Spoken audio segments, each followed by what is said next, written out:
Olá meus irmãos, tudo bem? Eu sou Paulo Gutenberg, estamos aqui no canal Leitura Católica e é esse tema mesmo que eu queria trazer, a parte 2 do batismo de crianças. Então, pois bem, eu vou colocar aqui depois aqui na descrição o outro vídeo sobre batismo de criança. E esse assunto é extenso, né? E eu vou continuar aqui debater com vocês sobre esse tema que a Igreja Católica sempre praticou desde lá da era primitiva, dos primeiros cristãos. E um detalhe que a maioria dos protestantes não sabem, os neopentecostais, os mais novos aí, porque o protestantismo ele vai mudando com o tempo, né? Os primeiros protestantes, eles batizavam criança, não sei se vocês sabem, aí lá do século XVI para cá, eles batizavam, inclusive tem algumas igrejas protestantes que até hoje ainda batizam, por exemplo a luterana, tem outras aí que ainda batizam criança. Então é só para você ver a confusão que é essas igrejas protestantes, né? Eles pegam versículos bíblicos e quer distorcer, né? E quer entender do seu modo. E sendo que não é nada disso que eles estão fazendo parecer, né? Lá no Novo Testamento ele já há indícios de que já batizavam crianças. Não está de forma direta falando, mas tem várias passagens que se remetem a crianças, né? Onde eram batizadas todas as pessoas da família. E quando fala todas as pessoas da família, com certeza está incluindo crianças, né? Você vê que naquela passagem da multiplicação dos pães ele fala, sem contar com as crianças e mulheres. É citado. Para dar ênfase, né, que era mais. Então, inclusive na questão do batismo, quando fala foi batizar toda a sua família, ele não fala essa exceção, com exceção das crianças.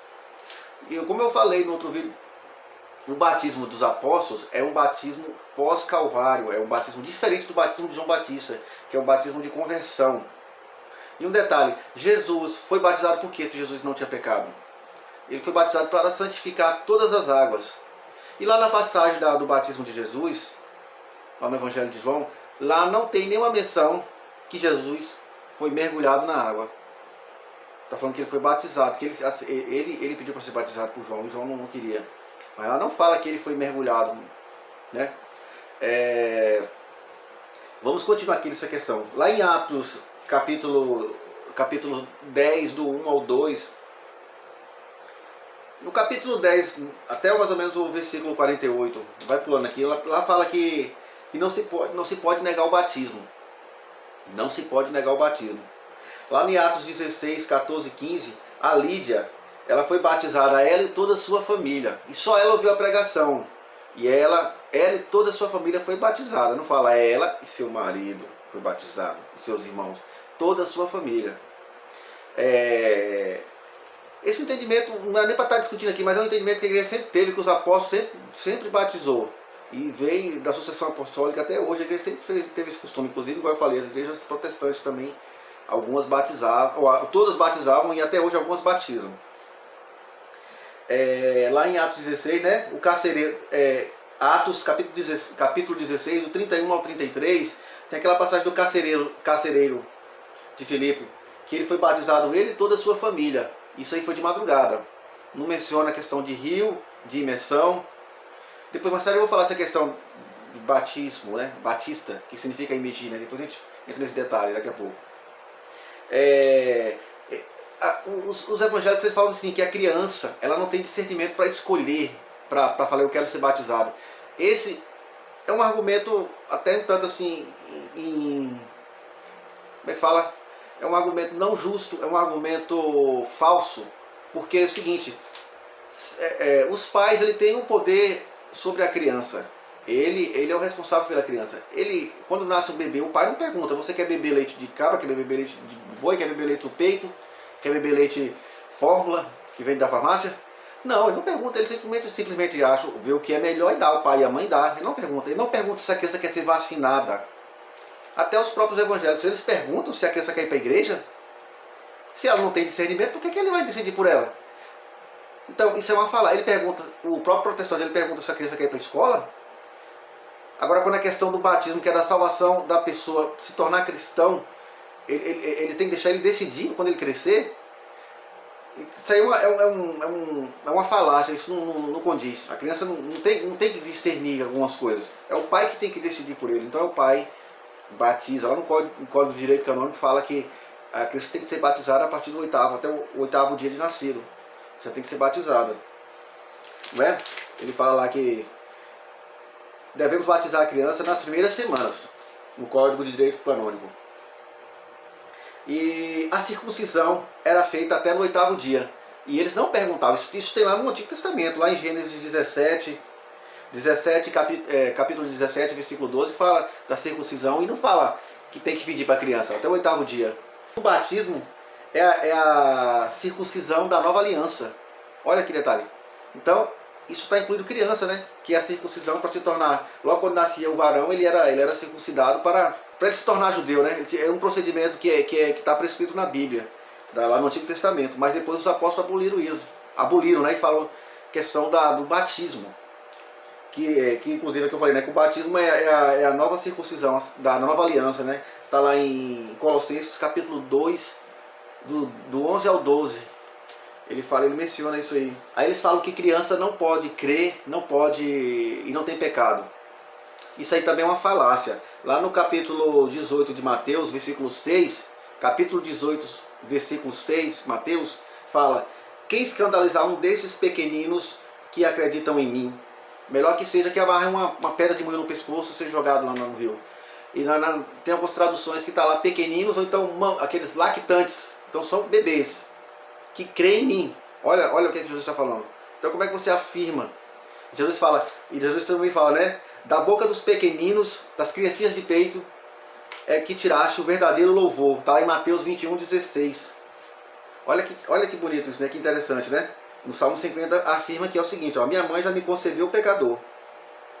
Lá no Salmo 50. Em Romanos capítulo 5, versículo 12 fala: pela desobediência de um só homem o pecado entrou no mundo, portanto todos pecaram. Todos, ele não fala todos, exceto crianças. Então todos nós herdamos esse pecado original de Adão. E o batismo, além de nos tornar, é um sacramento da Igreja Católica para nos tornar católicos, deixar de ser pagão. Inclusive a criança ela não nasce cristã, ela tem que ser batizada. E para libertar da escravidão do pecado original. Todos nós nascemos com esse pecado original.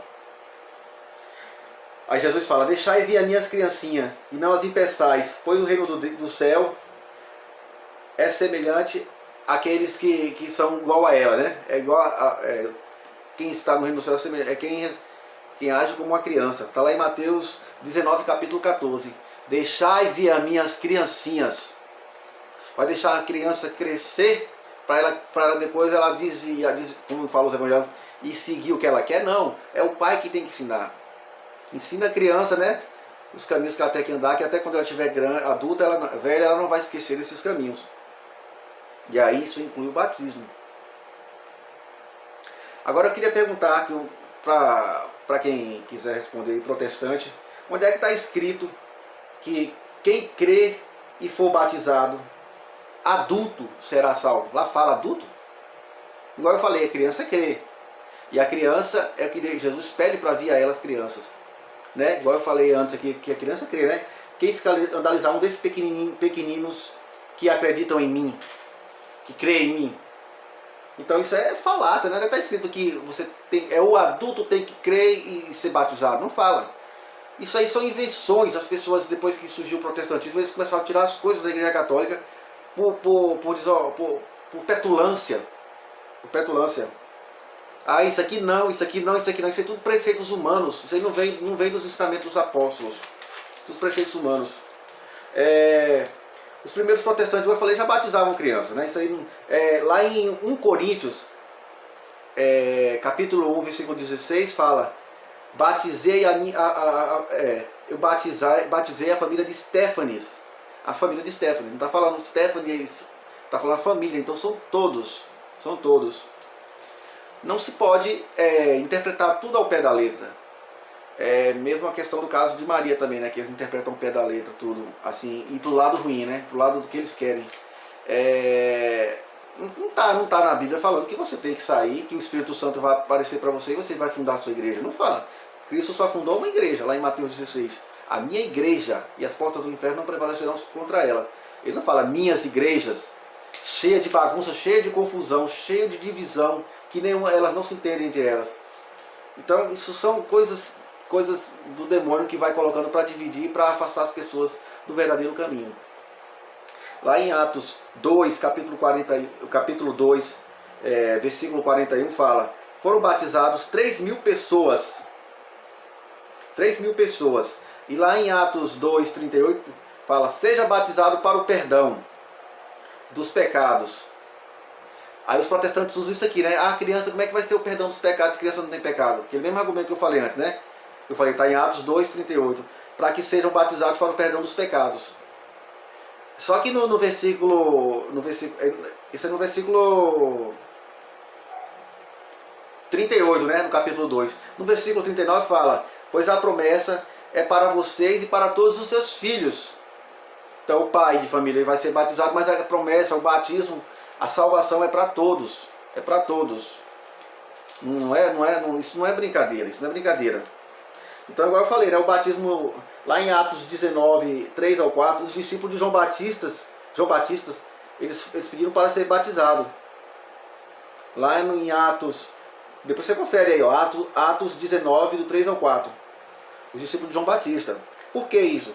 Porque o batismo de João Batista era um batismo de preparação, de conversão, anunciação do Cristo. Foi um batismo que durou até ali o Calvário de Cristo. Depois do Calvário de Cristo, quando ele ressuscitou, ele voltou, ele ordenou aos apóstolos para batizar todos, né, e pregar o Evangelho. E aí esse batismo é o batismo do Espírito Santo para nos lavar do pecado, para nós deixarmos de ser pagão, né? Então esse batismo de João Batista não existe hoje, até hoje, esse negócio de imergir, né? Não existe isso aí. E os apóstolos batizavam por aspersão. Como é que ele ia batizar 3.000 pessoas lá no deserto por mergulhar? Isso aí não tem cabelo, não tem lógica o negócio desse, esses entendimentos. Lá em Efésios capítulo 4, versículo 5 fala: há um só batismo. Um só batismo. Um só batismo. Lá em Êxodo 14, aquela passagem lá do povo pelo Mar Vermelho, né, Peixoto, que Deus abriu o Mar Vermelho e eles passaram. E tem uma coisa interessante, né, que Paulo cita lá em 1 Coríntios 10, 2. Na nuvem e no mar todos foram batizados em Moisés, né, quando eles passaram pelo mar a pé enxuto. O povo de Deus passou em pé enxutos, mas os egípcios eles foram mergulhados na água. Olha que interessante, né? É os protestantes que mergulham as pessoas na água. Os egípcios, que eram os que estavam perseguindo o povo de Deus, foram mergulhados na água e morreram, se perderam. E o povo apenas foi aspergido. Assim como o batismo de Cristo lá na cruz, quando jorrou sangue e água do coração de Jesus, e aquela água e aquele sangue aspergiu as pessoas que estavam ali. Esse é o batismo que sai, os sacramentos que saem do coração de Jesus. Então, as coisas de Deus são assim, não faz sentido mudar essas coisas e eu querer inventar moda. Só inventar moda. O batismo, esclarecendo, o batismo ele é para receber o Espírito Santo e para você se tornar católico, se tornar cristão. É a porta de entrada para se tornar cristão. As igrejas pagãs aí, as igrejas, os hereges aí, eles batizam quando a pessoa... Isso não é uma coisa importante, geralmente. A pessoa primeiro tem que aceitar Jesus e depois isso aí depois ver, né? Que é a questão da criança. Então, católicos, estou falando aqui para os pais católicos, batizem seus filhos o mais rápido possível. Assim que nascer, já batiza logo. Não fique esperando ele crescer para decidir, não. É o pai que decide, a mãe que decide. Escolham padrinhos que são da igreja. Padrinhos casados, padrinhos que estão dentro do que a igreja pede. Os padrinhos têm que ser casados. Ou então solteiros que vivem o celibato. Tá ok? É isso aí. Jesus te abençoe.